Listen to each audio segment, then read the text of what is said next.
print fam? My name's Darren. Welcome back to the print shop. Today is not the vlog, but it's the AMA response video. I'm doing it late, like always. It's midnight. But I wanted to get this recorded so that you guys could have your answers. So there will likely be yawns, and we'll go over that. So, first question from Wendy. It's a multi-part question. We'll go over them one at a time. What platform do you use for your website? I use WordPress in combination with WooCommerce. I have a video on my tech channel that I'll link down below showing how I set up my website in general, as far as the server, because hosting on GoDaddy and like Bluehost and all that is garbage, and it's a lot cheaper to do it through services like DigitalOcean, and it's better. So I'll leave a link to that. Kind of to go more into detail, having a website is nice, but I don't think I'll ever, like, having the shopping cart is not necessarily necessary for me anyway. Most of my business is word of mouth, business to business. I get it through email, text message, Facebook message, Messenger, all that fun stuff. So I very rarely get business directly from my website unless I'm selling a specific product that I like mention on like social media or something, like if I'm selling a sticker. So yeah. Wendy's second question is Etsy worth it, and is the only thing you offer stickers? Yes, on Etsy the only thing I offer is custom stickers. I don't push Etsy enough, so for me it's worth it in the sense that it doesn't really cost anything. I have made my money and it's been fine, but I haven't pushed it enough to get a better benefit out of it. But go watch Derek with Alvalu Design. His business is primarily Etsy, and he's crushing it. On a personal level, this is third question. On a personal level, is it just you and Bob with the business, or does your wife help? Oh, that's the end of that question. Yes, it is just me and Bob. My wife helps in the fact that sometimes I ask her to come hold something, and she'll promote my business to other people, and she promotes it on Facebook if people are asking for questions. My kids do that. I got a shirt order because my daughter told her dance teacher that my dad makes shirts. But they're not active in the business. They don't actively participate. She doesn't do books. She doesn't do... Occasionally I'll ask her to pick something up or deliver something if it's to like one of her friends, or if she's already running errands and it's close by. But for the most part, no, she doesn't. No one else in my family has an active role in the business, and it's just me and Bob. And then the fourth question is, do you do your own digitizing or outsource? Right now I outsource it because I don't have time. I don't usually do personalization. I have an order right now that I need to do personalization on, so I need to figure something out, but normally I outsource, and I use cheapdigitizing.net. I will link that and everything else that I talk about in the description. Alright, Flexible Man asks, I have this issue doing perforation cut. Whenever I do perforation or die cut, the blade of my Graphtec FC 8600 160 will chip off. Even when I change to a new blade, same problem. I would look at your cutting strip, and I would look at, I know some Graphtecs have like a perf section. I don't have the Graphtec, so I'm not super familiar. But yeah, definitely look at your, like where it's cutting, and then look at your pressure, because if you're doing too high of a pressure, you run into lots of issues. Like I have lots and lots of issues. Flexible Man also asks, I'm thinking of investing in a printer for flyers, brochures, business cards. Which brand would you most recommend with a budget of $30,000? So Konica actually makes their 3070L, which is within that price range. Then you can get like a used stack cutter instead of the Duplo. That would be able to do that. You could also get like if you're looking for a used, like Dan with just a printer picked up a 1070 for about $10,000. There's a used market like Craigslist, KSL, that's my local place. That sells used things. Like there's like 4 or 5 listed in my town. There's like a 7,500 and something else. So I love the Konica. It's what I see in almost every print house, and it's what I would buy. I had a Ricoh that was a generation old, and it just wouldn't do the thick stuff, and that was the problem for me, is almost everything I do is 300 plus GSM, and so the Ricoh just couldn't do that very well. So I'd look at getting a Konica, used or new, but I really like new stuff. All right, Bill asks, how does the Perf Cut work on the HP? Is it a second blade or the same blade, second pass? So that's this guy, the HP 54 cutter.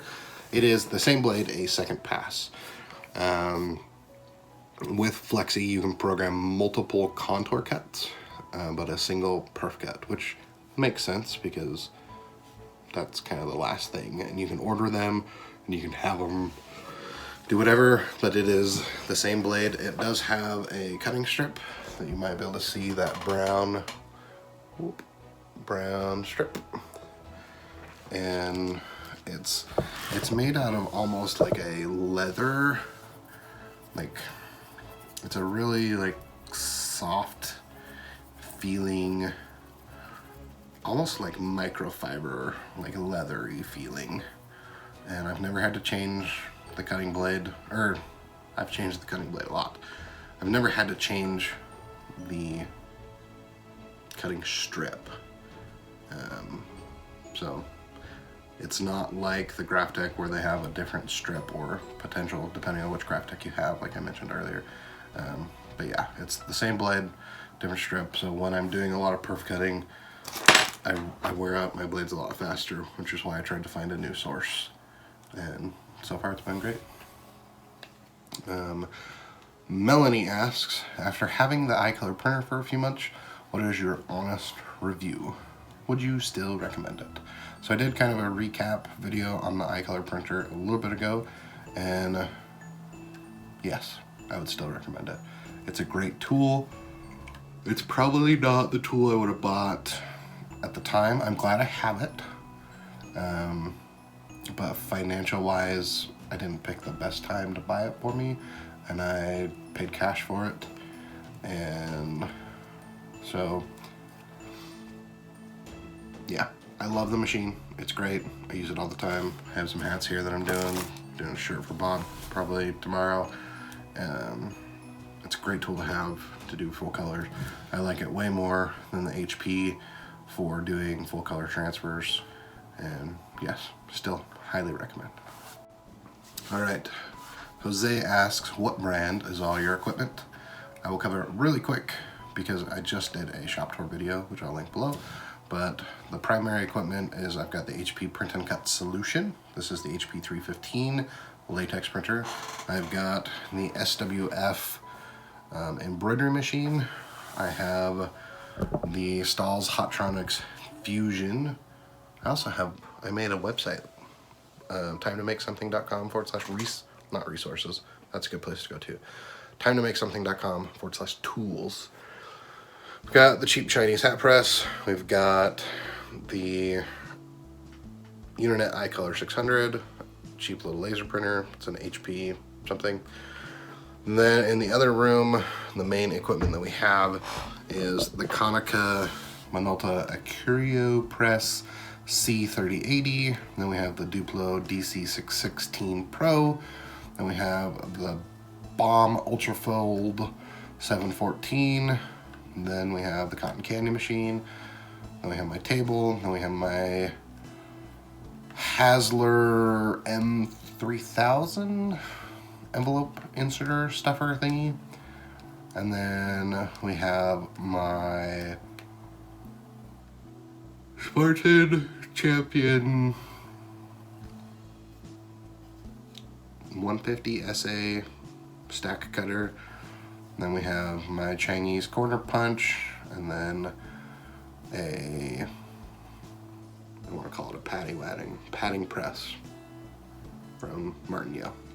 That's the majority of my equipment. But again, a list to everything at timetomakesomething.com/tools. JP Custom Ink says, are your stickers printed on 3mm or 6mm? Neither. I think it's 3.2. I looked it up when you asked this question. I'm pretty sure it's like 3.2, 3.3.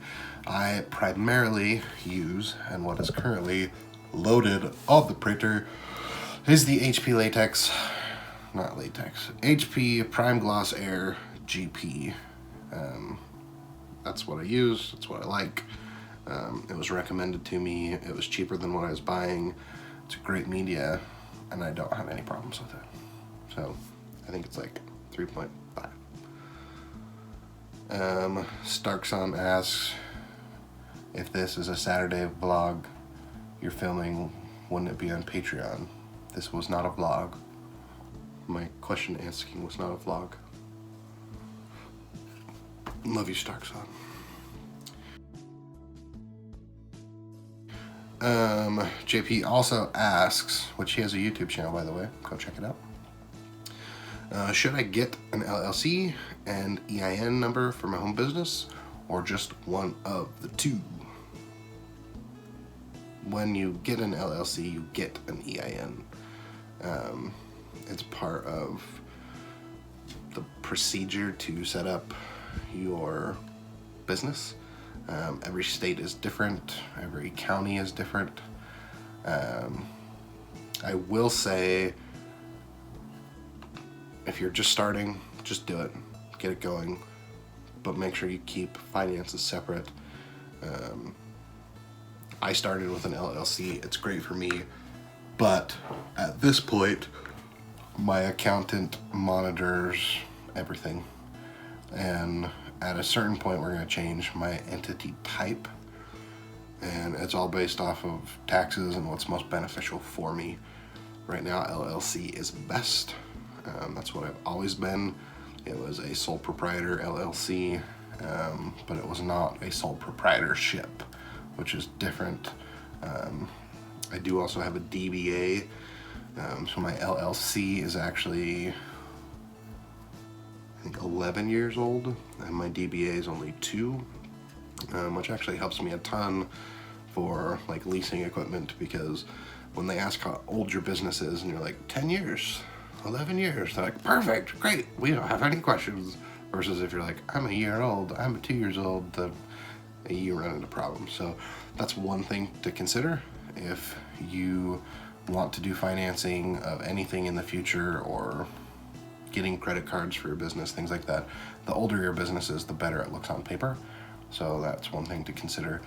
In my area, for a single member LLC, it was one additional piece of paper for filing my taxes, and it cost like $50 to the state and $25 or $30 to the city.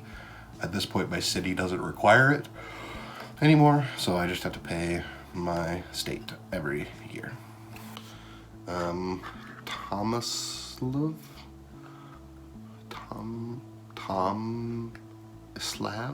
Sorry if I'm saying that wrong. I know I'm saying it wrong. I'm sorry. He asks, how did you start your printing business? That is a great question. In junior high, we did a work day where you could go and shadow a company. And my neighbor at the time ran a sign shop, and they had a vinyl cutter, and they had a laser and a paint booth and all sorts of different things. And I went and shadowed his company, and I had a ton of fun there. So that's where like the initial seed planted. And I even remember like the laser that I used. Like I'm wanting to say it was a Universal brand laser, because we had swapped out this metal box, which from what I understand, Universal is the only one that does that, which had the CO2 cartridge. The vinyl cutter, we actually cut my name out, and my parents were building a house like a year later, and I stuck that vinyl on the framing before we put the drywall up in my bedroom. So, but I remember it had this eye that you would look in to line up the crosshairs to do the cutting. So it was definitely, this old equipment. It's not like my stuff today, which is all automatic. After that, my parents built a house, we moved. My neighbor ran a promotional products company, and I got more interest there. So she outsourced everything. She still to this day outsources everything. And she had a screen printer that she'd bought. She had some color printer that she bought that she never used, and could never figure it out. Frankly, like, love her to death, but she's not tech savvy. So another seed was planted there. And in the meantime, I started a computer repair business. And what started me into the business was I needed business cards. And I remember calling around to all these different places to try to get business cards for my tech business. And I thought they were too expensive. And so talking to my neighbor that was a promotional products distributor and just doing some research, I found an outsource supplier and got an account and started doing that. So for like the next 6-7 years, I did both computer repair and printing. This office that I'm in right now is actually designed to be a computer repair center. I had no intention when we built this house to have a large format printer. On every wall there are outlets, so you can actually see this one right here. It's high up on the wall, and I have multiple throughout the room. And I did it, every wall was its own breaker, so this wall's a 20 amp breaker, this wall's a 20 amp, this wall's a 20 amp. I have outlets high and low because the plan was I was gonna build a desk that just was a U shape so that I could just have PCs all lined up. I had the speakers, I was gonna put a monitor here like I did so that I could watch stuff and look up stuff, and the intent was to just go on fixing computers. In the meantime though, I had switched jobs, and I went from doing like water damage mitigation and asbestos abatement and testing to working in IT, which is what I wanted the whole time. I just could never get a job doing it. I finally got a job doing it, and doing IT stuff on the side plus doing it for my full-time job, I hated it. And so I shut down the computer repair stuff for the most part. Can't say I've shut it down completely because I got an iMac in the house that I gotta fix for a neighbor, and I still do my brother's stuff and my brother-in-law's. But that's kind of the origin, is needing better, inexpensive business cards to now what it is. I saw the writing on the wall with outsourcing. Basically, the reason I picked the HP latex was none of my outsource suppliers were now doing contour cut stuff, and there was a local company that I outsourced some stuff to that I knew they needed the service and they didn't have a machine, so that's why I started with this, and then that's why I got the Conoco, was to try to fill those gaps. JP asks again, how many toll shirts will you do with vinyl before subbing them out, and do you have a cutoff number? I don't have a number in stone, and frankly, I will screen print one shirt if that's what the customer wants. Typically I do vinyl if the turnaround time needs to be super quick, or if they can't wait, which is kind of the same thing. I also will do vinyl or white toner if it's a certain type, like they want 2 or 3 shirts that are full color versus they're doing like 60 or 70 that are a single color. Most of my decisions for subbing out work comes down to, 1, can I do it in-house? 2, how much money is it going to cost me or save me, and what's the time frame? Those are kind of my 3 deciding factors. Because like today, the 5,000 business cards that I printed for today's vlog, it would have been cheaper for me to outsource those than to print them in-house. But to outsource them takes 4 days plus shipping, versus doing them in-house. I was able to do them in a few hours, and the customer's picking them up tomorrow morning. So those are kind of the deciding factors that way. Starkson asks, how did Cam get to be your editor, and why is he so cool? Cam is awesome, and I'm so glad that my buddy Eric introduced me to him. Cam, we've done a few projects together, and Cam, you can interrupt here if you have anything to add or say different. But like, we ran a channel called VG Critic for a while that still exists. That's not going anywhere.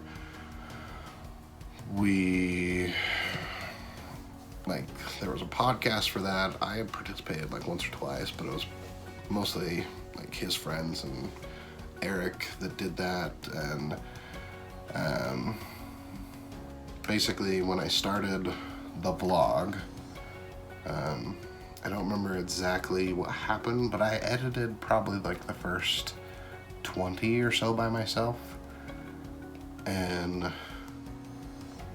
one day I asked Cam, at least this is what I think, correct me if I'm wrong, Cam, I think I just texted you because I know you had done the editing for VG Critic and a few other things, and I just asked if you'd be interested, and how much it would cost or what you'd want to do. And from what I remember, you just said, oh, it would be fun, it would give me something to do, and let's try it. And he's just cool because he's the nicest guy.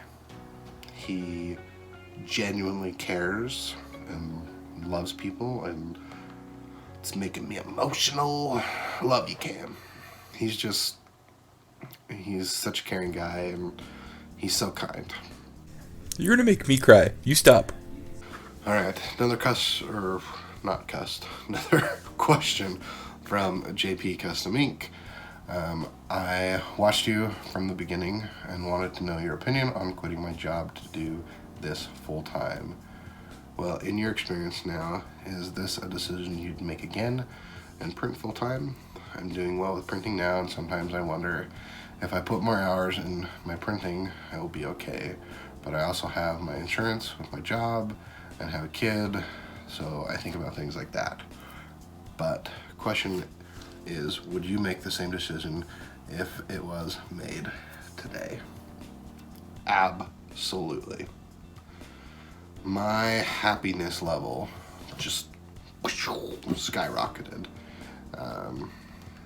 because not that I didn't love tech, but I had grown old of it, and what I was doing in tech, I just wasn't happy, and my work environment wasn't the greatest. But going full-time into printing, it has its different stresses, but I absolutely love it. I had the same concerns. I've got 4 kids, and I'm probably going to have another one. That's where we think we're going to end it, is at 5 kids. That's not an announcement, by the way. So insurance was a concern for me. Being able to pay for things was a concern for me. The advice that I would give that others may say is not worth it. I would just make sure your house is in order. And what I mean by that is don't have any unnecessary debt. Put away a little bit of savings and make sure that you're prepared in case there's a big downturn. A great example for me is COVID. If I didn't have any savings put in the bank, then I would have been royally screwed, because it was 2 full months of pretty much nothing, and the third month was better, and this fourth month is kind of trailing back down again, but I'm fine. I'm stressed. Don't get me wrong, I'm stressed. Being a business owner is stressful, but I love it, and I would do it again. But again, the things that have helped me and saved me is, like, I don't have Netflix, I don't have Hulu and Disney Plus and YouTube TV and cable TV. Well, technically I think I have cable TV. I don't own a TV, well, besides this one doesn't count, but like, I don't have the extra expenses. My cars are paid off, and really the only debt I have is my home. And so being able to make my house payment and pay my utilities is a minimal stress to me, because I'm not, like, my buddy lost his job and he had his house payment and 2 different cars that both had $450 a month car payments. Like, that's crazy. Granted, I do have huge payments on my equipment, but it was planned. It was strategically done. It wasn't done on a whim, even though I think sometimes in the vlogs when I buy stuff, it seems like it's on a whim. But I do think about it very clearly and strategically, and make sure you have a good accountant, because that makes all the difference. That's part of the reason why I lease equipment instead of just buy it outright, because it actually is more beneficial to me, because I can depreciate the equipment over time. I can do it over a single year. I can do it over 2 years, 3 years, 4 years, 5 years, just depending on what I need. At the end of this year, my accountant is going to come to me 2 or 3 months before the end of the year, and we're going to decide, do I need to buy something else? What do I need to do to minimize my tax burden, if there is a tax burden? Because kind of the way that he phrased it was, if at the end of the year you did really well, and you're going to pay Uncle Sam $10,000, $20,000, $30,000, if you just buy a piece of equipment, then you can reduce your tax liability to not pay Uncle Sam as much or at all, and you have this piece of equipment that you've now depreciated. So make sure your house is in order. Try to resolve any unnecessary debts, only because it helps relieve some stress. It's not necessary. I know lots of people that have quit with debt, but it just makes it easier, and a good accountant. And then the last question from Creative Group. Create it. What is the total yawn count for all your videos from day one? 2,351. I have no idea. A lot. Especially in those first vlogs, because I was working full time and doing this, trying to make it so I could quit. There's a lot of yawns. There will be lots of yawns. And it's who I am. It's what I do. I've yawned multiple times in this video. We're gonna yawn again because I'm talking about yawning. Thank you for watching. I appreciate all your questions. If you guys liked this kind of content, let me know and we'll do another one. I appreciate you. I love you all. Thanks for being here. Bye, Print Name. Huge shout out to our patrons over at patreon.com/TTMS.